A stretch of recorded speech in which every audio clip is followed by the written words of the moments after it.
अच्छा, तुकाराम जी गृहस्थ थे कि नहीं? नरसिंह मेहता गृहस्थ थे, तुलसीदास जी ने भी गृहस्थी स्वीकार करी, हमारे तुलसीदास बाबा ने भी ब्याह किया कि नरसिंह जी भी गृहस्थ थे। तो ऐसा नहीं है कि गृहस्थ में पहुंचने के बाद भगवान न मिले, बल्कि भगवान के जितने अवतार हुए हैं किसके यहां हुए हैं? किसी गृहस्थ के घर में हुए हैं।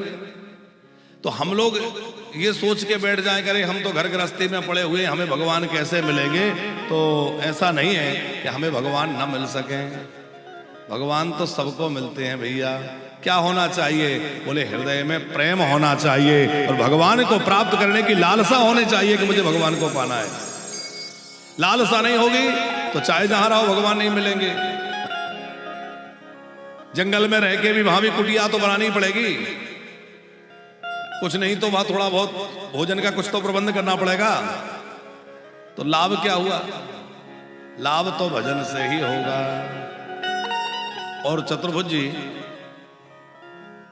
थोड़ा विचार किया जाए कि जैसे आप लोग जयपुर में रहते हैं और सब जयपुर के लोग सोचे कि जंगल में चलें और जयपुर के सारे लोग किसी जंगल में चले जाएं तो क्या होगा? जयपुर तो जंगल बन जाएगा और जंगल जयपुर बन जाएगा। भाई वहां शहर बसा देंगे, हम अपना घर बना लेंगे, ये बना लेंगे, वो बना लेंगे, फिर दुकान बना लेंगे, फिर सड़क बना लेंगे, तो जहां रहने लगेंगे वहीं अपना आविष्कार कर लेंगे। ये बात हम इसलिए कह रहे हैं कि ऐसा जरूरी नहीं है कि घर छोड़ने से ही भगवान मिलेंगे, घर में रह के भी भगवान प्राप्त किए जा सकते हैं। क्योंकि भगवान को प्राप्ति के लिए कोई शर्त नहीं है, केवल एक शर्त है,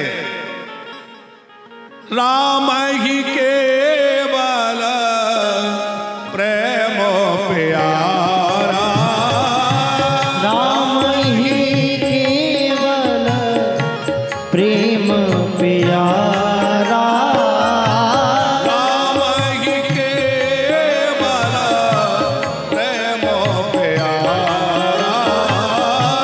राम ही केवल प्रेम प्यारा,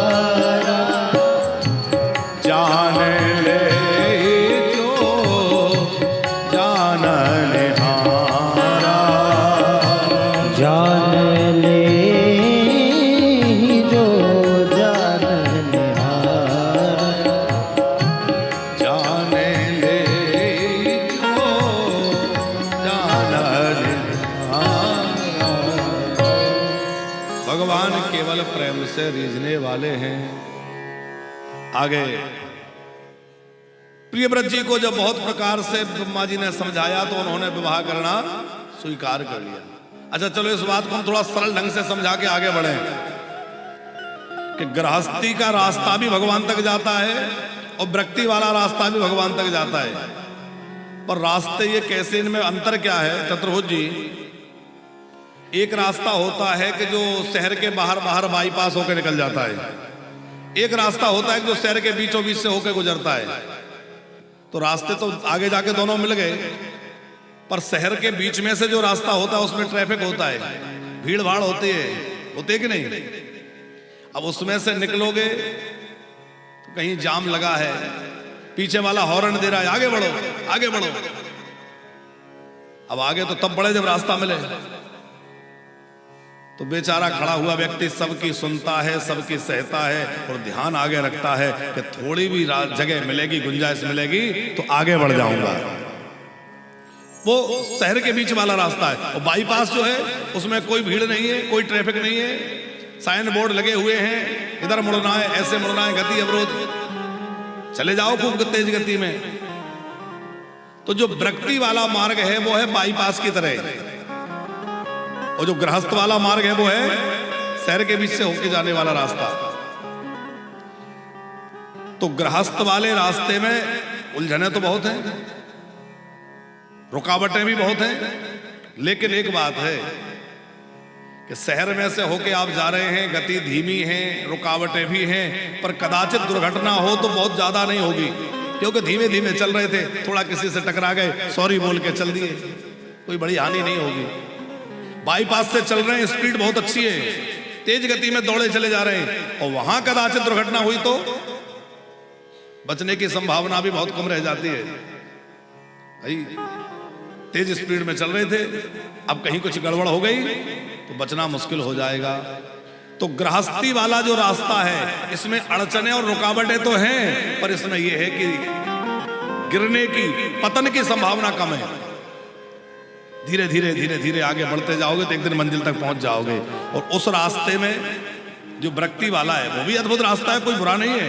हमारे महापुरुष संत लोग सब वृत्ति के रास्ते से भगवान तक जाते हैं, पर उसमें बहुत सावधान रहने की आवश्यकता है। उसमें बड़ी सावधानी, यदि सावधानी हटी और दुर्घटना, और वहां दुर्घटना होगी। यदि वृत्ति के मार्ग पर चले गए और वहां कहीं आपका पतन हुआ तो बहुत नीचे गिरोगे। इसलिए यदि गृहस्थी में भी हैं तो मन छोटा ना करें कि भैया हम तो गृहस्थ में फंसे, कैसे भगवान को प्राप्त करें।